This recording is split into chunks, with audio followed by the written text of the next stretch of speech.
Hello everyone. चलिए last video के आगे का टॉपिक स्टार्ट करते हैं। लास्ट वीडियो में हमने डिफेक्ट बताए थे स्टोइकियोमेट्रिक कंपाउंड से। आज बात करेंगे हम defects of non stoichiometric compounds. Okay, non stoichiometric compounds क्या होते हैं? वो कंपाउंड जिनमें पॉजिटिव और नेगेटिव आइंस की संख्या जो है आइडियल केमिकल फार्मूला के अकॉर्डिंग नहीं होती है, वो कहलाते हैं non stoichiometric compound. For example FeO, यानी FeO ये शो कर रहा है कि जो कंपाउंड्स में आयरन और ऑक्सीजन का रेशियो 1:1 होना चाहिए, लेकिन एक्चुअली होता क्यों है 0.96 हो या 0.98 हो या 0.98 हो, ये वाला निकल के केस में। और ये तभी होता है जब एक ही एलिमेंट की एक से ज़्यादा ऑक्सीडेशन स्टेट होती है, जैसे Fe की डबल पॉजिटिव भी होती है और ट्रिपल पॉजिटिव भी। तो नॉन स्टोइकियोमेट्रिक कंपाउंड वो जिसमें पॉजिटिव और नेगेटिव आइंस की संख्या आइडियल केमिकल फार्मूला के अकॉर्डिंग नहीं होती है, वो कहलाते हैं नॉन स्टोइकियोमेट्रिक कंपाउंड। और नॉन स्टोइकियोमेट्रिक कंपाउंड जो डिफेक्ट होते हैं वो कहलाते हैं defects of non stoichiometric compounds. Okay, तो ये बेटा 2 टाइप्स के होते हैं। एक होता है metal excess defect. Metal axis में मतलब पॉजिटिव आइन ज़्यादा हो जाता है, जैसे A positive greater than B negative. अगर इस तरह की सिचुएशन है, पॉजिटिव आइन की संख्या ज़्यादा है B नेगेटिव से, तो ये कहलाएगा मेटल एक्सिस डिफेक्ट। दूसरा है metal deficiency defect. Metal deficiency defect तो क्लियर हो रहा है कि पॉजिटिव आइन की संख्या नेगेटिव आइन से कम हो तो कहलाता है मेटल डिफिशियंसी डिफेक्ट। ओके, अब इसको हम थोड़ा डिटेल में देखते हैं। मेटल एक्सिस डिफेक्ट की कहानी क्या है?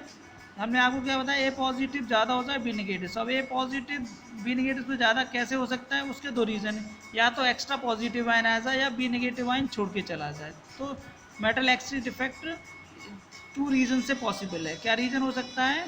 Due to an extra cation in interstitial side. Interstitial side में एक एक्स्ट्रा कैटाइन आ जाए। और मोस्टली ये वाला जो डिफेक्ट है वो शो किया जाता है उन कंपाउंड्स के द्वारा जो शो करते हैं फ्रैंकल डिफेक्ट। वो कंपाउंड जो फ्रैंकल डिफेक्ट शो करते हैं वो उन कंपाउंड्स के द्वारा ये शो किया जाता है, N extra cation in the interstitial site. Okay, चलो अब फिगर में देखिए, दिख रहा है आपको। फॉर एग्जांपल अगर Zn होगा, इसको हम हीट करते हैं, ये वाइट कलर का होता है, तो Zn double positive ½ O2 + 2 electron negative. तो ये Zn डबल पॉजिटिव क्या करता है कि इंटरस्टिशियल साइड में आ जाता है। यहाँ सारे ये पॉजिटिव Zn डबल पॉजिटिव को शो कर रहे हैं और ये इंटरस्टिशियल साइड वाले को शो कर रहे हैं।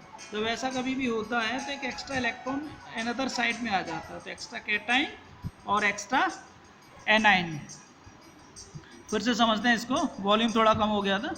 कि जिंक ऑक्साइड वाइट कलर का होता है, अगर हम इसे हीट करते हैं तो इसमें मेटल एक्सिस डिफेक्ट क्रिएट हो जाता है। तो ये Zn डबल पॉजिटिव आयन जो प्रोड्यूस हुआ हीट करने से, वो इंटरस्टिशियल साइड में ट्रैप कर जाता है। ये देखिए ट्रैप कर गया एक्स्ट्रा कैटाइन, और एक एक्स्ट्रा इलेक्ट्रॉन भी इंटरस्टिशियल साइड में ट्रैप कर जाता है चार्ज को बैलेंस करने के लिए। तो आपको दिख रहा है यहाँ positive ion greater than B negative, तो ये किसकी वजह से? Due to extra cation in interstitial side.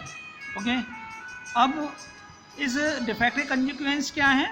Defect के कंसिक्वेंस हैं कलर चेंज हो गया, जैसे वाइट से कैसा हो गया था, येलो हो गया था। कंडक्टिविटी इंक्रीज हो जाती है, पहले ही बताया था किसी भी तरह का डिफेक्ट हो उसमें कंडक्टिविटी क्रिस्टल की इंक्रीज हो जाती है। और इलेक्ट्रिकल न्यूट्रलिटी रिमेन सेम, क्योंकि पॉजिटिव आयन आया है तो उसके बैलेंस में एक्स्ट्रा नेगेटिव इलेक्ट्रॉन भी आया है इंटरस्टिशियल साइट में, तो चार्ज हमेशा बैलेंस रहेगा। अब यहाँ डबल पॉजिटिव तो 2 इलेक्ट्रॉन आ जाएंगे।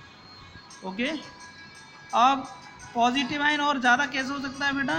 Due to an anionic vacancy, कोई भी निगेटिव आयन छोड़ के चला जाए। ओके, अगर निगेटिव आयन छोड़ के चला जाएगा तो बेटा फिर से वही सिचुएशन क्रिएट हो जाएगी कि A positive greater than B negative हो जाएगा, तो मेटल एक्सिस हो गया। तो फिगर से क्लियर हो रहा है, देखिए यहाँ पर एक निगेटिव आयन छोड़ के चला गया पोजीशन। जब निगेटिव आयन पोजीशन छोड़ गया तो लेकिन अपना इलेक्ट्रॉन और छोड़ गया। इलेक्ट्रॉन जो छोड़ गया उसको बोलते हैं F center. F stand for Farbe, Farbe का मतलब होता है कलर्ड। एक्चुअली इसे एफ सेंटर इसलिए बोलते हैं कि ये जो इलेक्ट्रॉन है वो रिस्पॉन्सिबल होता है इस क्रिस्टल के कलर के लिए, कलर्ड प्रॉपर्टी के लिए, इलेक्ट्रिकल प्रॉपर्टी के लिए, कलर्ड प्रॉपर्टी के लिए, इसलिए इसको बोलते हैं एफ सेंटर। एफ सेंटर का मतलब फारवे, फारवे का मतलब होता है कलर। अब जरा एफ सेंटर को डिफाइन करते हैं, उसके बाद अगले डिफेक्ट की तरफ चलते हैं। ओके, तो एफ सेंटर को पहले कभी बार एग्जाम में पूछ लिया था, डिफाइन एफ सेंटर। तो आपको दिख रहा है एफ सेंटर क्या है कि एनायनिक वैकेंसी, यानी एनायन छोड़ के चला गया, anionic vacancy leaving behind it's electron. and it is responsible for colored and electrical property of crystal. Okay, F center.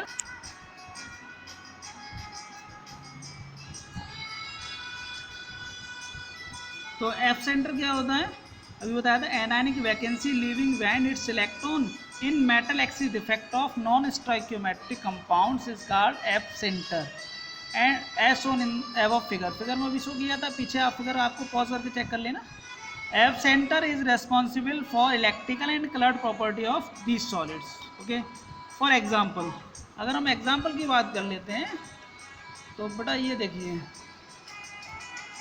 LiCl F centre की वजह से पिंक कलर का होता है, NaCl येलो कलर का होता है due to F center, KCl violet colour का होता है ड्यू टू F सेंटर।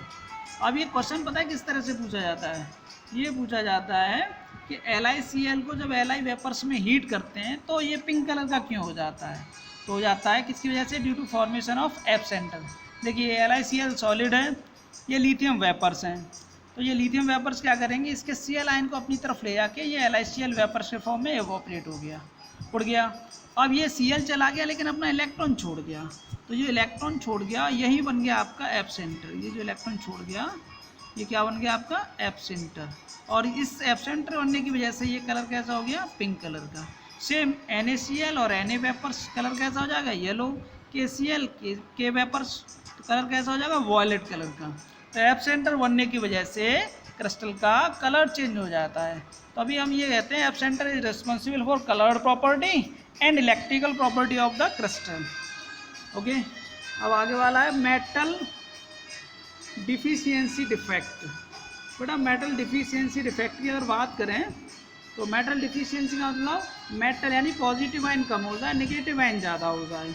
तो ये भी फिर से दो रीजन हो सकता है कि एक्स्ट्रा नेगेटिव आयन आ जाए या पॉजिटिव आयन छोड़ के चला जाए। तो due to cationic vacancy positive ion छोड़ के चला जाएगा तो नेगेटिव आयन संख्या में ज़्यादा हो जाएगा। Due to an extra anion at interstitial, extra negative ion interstitial site में अगर आ जाए तो बी नेगेटिव बढ़ जाएंगे, तो फिर से मेटल डिफिशियंसी डिफेक्ट। अब इनको फिगर के माध्यम से देखो, देखिए due to cationic vacancy positive ion negative ion, positive ion negative ion, ये पॉजिटिव आयन छोड़ के चला गया तो हमने लिख दिया cationic vacancy.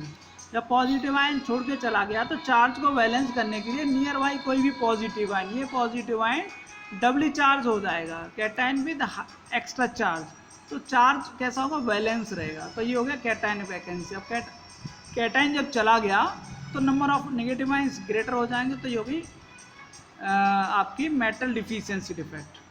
It arise when metal show variable oxidation state, एक से ज़्यादा ऑक्सीडेशन स्टेट शो करता है, जैसे डबल पॉजिटिव भी है, डबल पॉजिटिव भी है, फेरस के ऑक्साइड में, फेरस के सल्फाइड में, निकल ऑक्साइड में, इस तरह के ऑक्सीडेशन स्टेट डिफेक्ट शो किए जाते हैं। और due to this defect iron pyrites have metallic lustre, iron pyrites में मेटेलिक चमकदार लस्टर होती है कॉपर की तरह, and shine like gold, gold की तरह चमकता है, and is known as fool's gold. तो कभी कभार लिखा जाता है आयरन पायराइड्स को फूल्स गोल्ड क्यों बोलते हैं, तो फूल्स गोल्ड इसलिए बोलते हैं due to metal deficiency defect due to cationic vacancy. और कोई भी डिफेक्ट हो तो कंडक्टिविटी क्या होगी, इंक्रीज, तो कंडक्टिविटी इसमें भी इंक्रीज हो जाती है। ये अगला वाला है due to an extra anion at interstitial side. बेटा एक तो इसके बारे में ये सुन लीजिए, थियोरेटिकल है, प्रैक्टिकली नहीं है। क्यों नहीं है कि नेगेटिव आयन बनने के बाद साइज़ बड़ा हो जाता है, और साइज़ बड़ा होने का मतलब इंटरस्टिशियल साइड में ट्रैप नहीं कर पाएगा, समझ में आया। साइड या होल के साइज छोटा होता है, इसमें ट्रैप करने के लिए साइज छोटा होना चाहिए। और बी नेगेटिव यानी कोई भी नेगेटिव आयन बने तो एक्स्ट्रा इलेक्ट्रॉन की वजह से साइज हो जाता है बड़ा।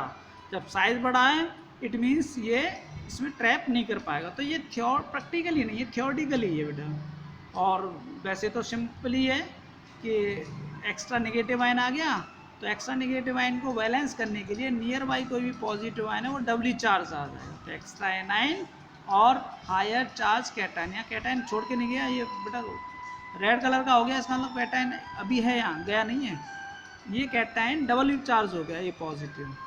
तो ये हो गया extra anion at interstitial side. इसके अलावा एक डिफेक्ट और है, उसको भी ज़रा चेक कर लेते हैं।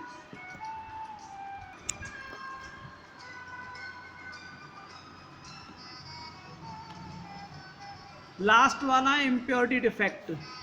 तो बड़ा सिंपल सी बात है कि किसी दूसरे की इम्प्योर कंपाउंड ट्रैप कर जाए, यानी this type of crystal defect arise due to presence of some impurity either at lattice point और इंटरस्टिशियल साइड।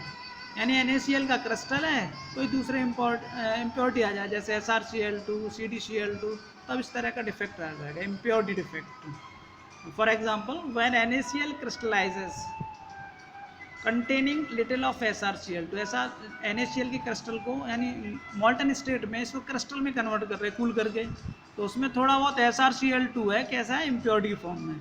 तो ये Sr डबल पॉजिटिव क्या करेगा, Na डबल पॉजिटिव को रिप्लेस कर देगा, Na पॉजिटिव को, चूँकि Sr double positive Na positive, तो एक Sr दो Na को रिप्लेस करेगा, दो Na को रिप्लेस करेगा तो एक की पोजीशन तो खुद एक्यूपाई कर लेगा बेटा, Na एक की पोजीशन तो खुद एक्यूपाई कर लेगा, एक वैकेंट रहेगा।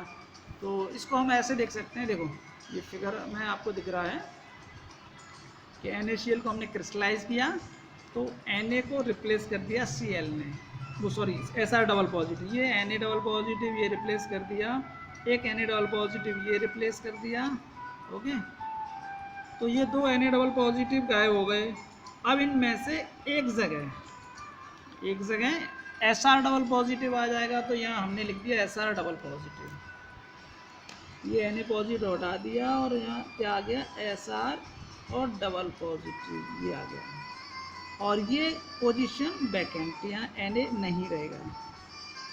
Sr डबल पॉजिटिव है, चार्ज को बैलेंस करने के लिए Sr डबल पॉजिटिव दो Na पॉजिटिव को रिप्लेस करेगा, एक की पोजीशन खुद ऑक्यूपाई कर लेगा, दूसरा वैकेंट रहेगा, तो ये कहलाता है इम्प्योरिटी डिफेक्ट। NaCl में इम्प्योरिटी SrCl2 इंट्रोड्यूस हो गई। बेटा सेम एग्जांपल आप दे सकते हैं AgCl क्रिस्टलाइजेशन में CdCl2 की इम्प्योरिटी, तो यहाँ Na को A से रिप्लेस कर देंगे, Cl ऑलरेडी है, Sr डबल पॉजिटिव की जगह Cd डबल पॉजिटिव आ जाएगा और एक जगह कैसी रहेगी, वैकेंट।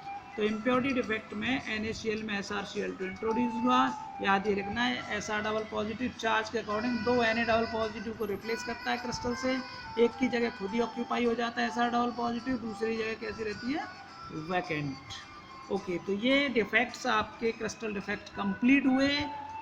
बाकी इससे पहले वाले डिफेक्ट्स वीडियोस में चेक कर लेना, और अगली प्रॉपर्टीज़ में आपको मेटल प्रॉपर्टी, इलेक्ट्रिकल प्रॉपर्टी और मैग्नेटिक प्रॉपर्टी के बारे में बात करेंगे। तब तक गाइस लाइक एंड कमेंट करते रहिए। अगला वीडियो इसलिए लेट से आया क्योंकि आपने और फ़ोन पे तो कहा सर नया वीडियो डालो, लेकिन कमेंट में किसी ने लिया। अगर आप चाहते हैं अगला वीडियो जल्दी डाला जाए तो कमेंट जितने ज़्यादा करेंगे उतनी जल्दी वीडियो आएगा। Okay, till then good bye. Lockdown को फॉलो करते रहिए, सोशल डिस्टेंस मेंटेन करते रहिए, और सबसे ज़्यादा एग्ज़ाम के लिए पढ़ते रहिए। Okay bye.